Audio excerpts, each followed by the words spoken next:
सबसे पहले हम सभी को यह जानना होगा कि एसआईआर का मतलब होता क्या है। स्पेशल इंटेंसिव रिवीजन, जिसमें भारत सरकार के द्वारा संवैधानिक प्रक्रिया के तहत भारत के निर्वाचन पदाधिकारी को यह निर्देश दिया गया है कि पूरे भारतवर्ष में सभी राज्य में जो मतदाता सूची है उसको सुधार किया जाए।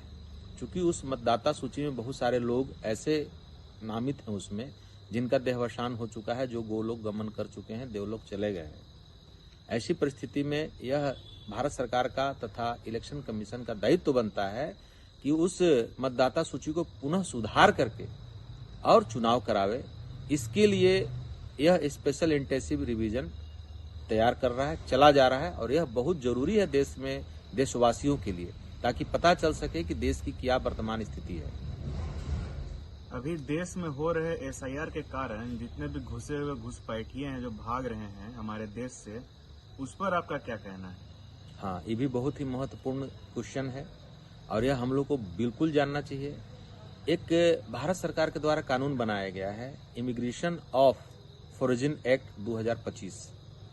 इस एक्ट के मुताबिक भारत देश में कोई व्यक्ति अगर गलत रूप से एंट्री किया हुआ है, गलत डॉक्यूमेंट के आधार पर एंट्री किया है, तो उसमें जो कानून है उसमें 5 लाख रुपया का फाइन है और 5 साल का सजा है।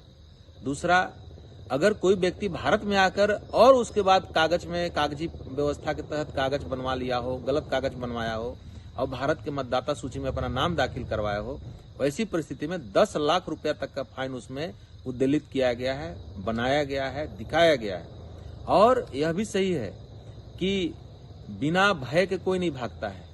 चूंकि क्षमा सो पीयूष भुजंग को, जिसके पास गरल हो उसको क्या जो दंतहीन बीतहीन सरल हो। इसलिए बिना कानून के, बिना कड़े प्रावधान का कोई भी व्यक्ति भाग ही नहीं सकता है। यही घुसपैठियों के भागने का मेन राज है और यह बहुत जरूरी भी है देश के लिए।